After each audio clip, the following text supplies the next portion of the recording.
स्वागत है आपका हमारे चैनल पे। आज मैं आपको परचेज के बारे में बताने वाला हूँ कि टैली में परचेज की एंट्री कैसे करते हैं।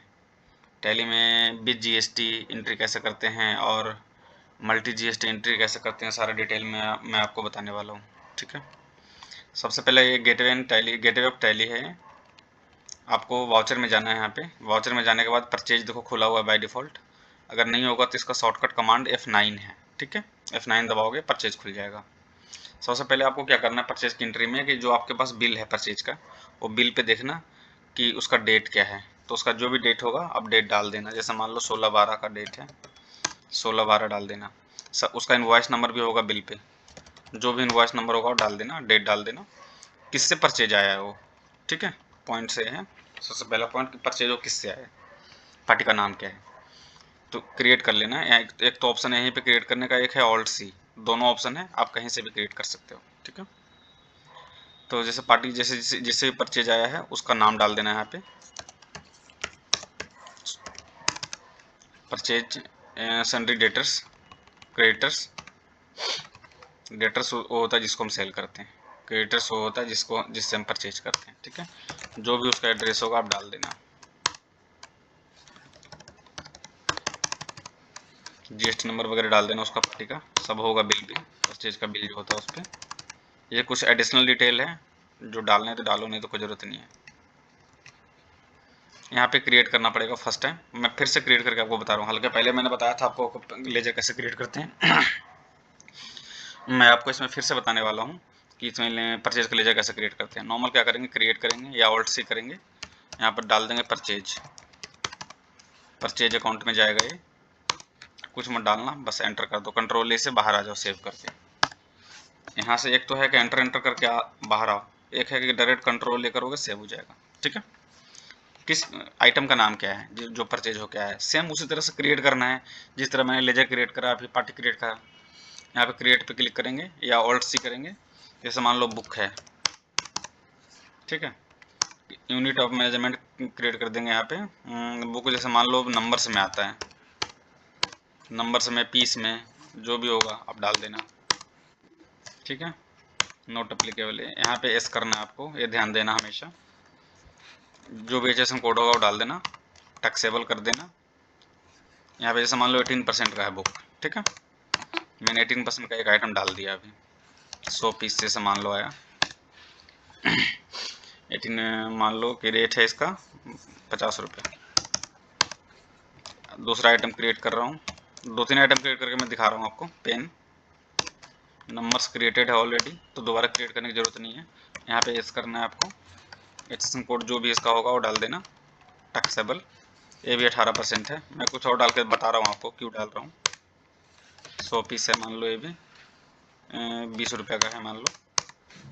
अब मैं एक आइटम क्रिएट करता हूँ, इंक। अब यहाँ पे तो मैं चेंज करूँगा, ये नंबर से ना, इंक नंबर में नहीं आएगा, लीटर में आएगा। ठीक है, लीटर, यहाँ पे लीटर चूज कर लो, सॉरी एस। इसका जो भी होगा जैसे डाल देना, टैक्सेबल। ये जैसे मान लो 12% का है।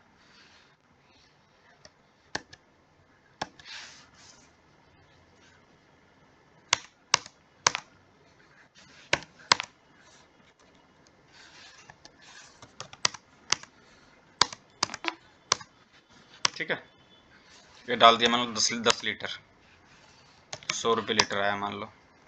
ठीक है, अब नीचे मैं CGST SGST क्रिएट कर लेता हूँ, क्योंकि क्रिएटेड नहीं है इसमें, मैंने सारा हटा दिया था। CGST, ताकि आपको भी पता चल जाए। ड्यूटी एंड टैक्सेस में आएगा ये, GST, सेंट्रल टैक्स, रेट मत डालना कुछ भी, अपने आप सब कुछ ले लेगा। SGST, duty and taxes, GST, state tax, rate मत डालना कोई। ठीक है, अपने आप तो ले लिया सब कुछ। यहाँ पे अगर ये CGST और SGST मैंने क्यों लगाया, क्योंकि ये दिल्ली का कंपनी है हमारा मान लो, और दिल्ली में ही हम सेल कर रहे हैं। ठीक है, उसके लिए हम CGST और SGST लगाएंगे। अगर जैसे मान लो दिल्ली की कंपनी थी, हम हरियाणा में सेल कर रहे होते, तो हम IGST का एक लेजर क्रिएट करना पड़ता है, यहाँ पे IGST लगाते फिर। ठीक है, एंटर एंटर करके सेव करके दिखाता हूँ आपको ये क्या होता है। पेजअप कर लिया मैंने यहीं पे, कंट्रोल P, ठीक है। मैं प्रिंट करके दिखा रहा हूँ आपको, प्रीव्यू करके। प्रीव्यू करेंगे इस तरह से बिल आएगा बन के पूरा। देखो अब यहाँ पे ध्यान से देखना, नीचे डिटेल आ रहा है ना, 5000 और 2000, 7000। 7000 पे कितना लग रहा है? 9%, 99% लग रहा है, ठीक है। ये देखो 1000 पे कितना लग रहा है? 6%, ठीक है। नीचे डिटेल आ रहा है ना पूरा कि कितना लगते हैं। तो अगर आप जो ये जो लेजर था, ये जो लेजर है ना परचेज का, या तो आप इसमें कुछ लोग डाल देते हैं रेट, तो फिर नहीं आएगा इस तरह से, अलग अलग लेजर ही बनाना पड़ेगा फिर आपको, ठीक है।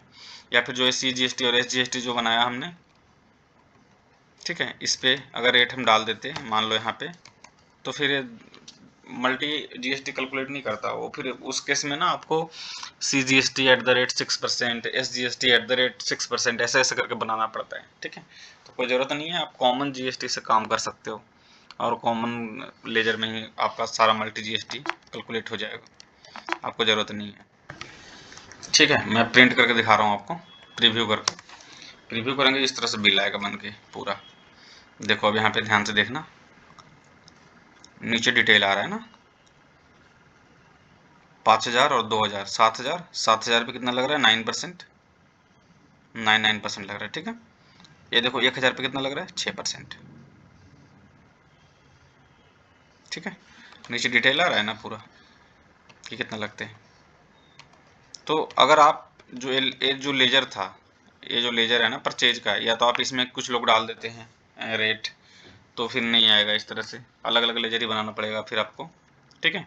या फिर जो है CGST और SGST जो बनाया हमने, ठीक है, इस पे अगर रेट हम डाल देते हैं मान लो यहाँ पे, तो फिर मल्टी GST कैलकुलेट नहीं करता वो। फिर उस केस में ना आपको CGST@6%, SGST@6%, ऐसे ऐसे करके बनाना पड़ता है, ठीक है।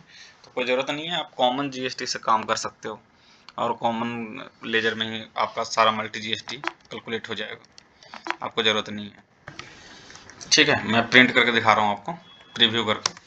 प्रीव्यू करेंगे इस तरह से बिल आएगा बन के पूरा। देखो अब यहाँ पे ध्यान से देखना, नीचे डिटेल आ रहा है ना,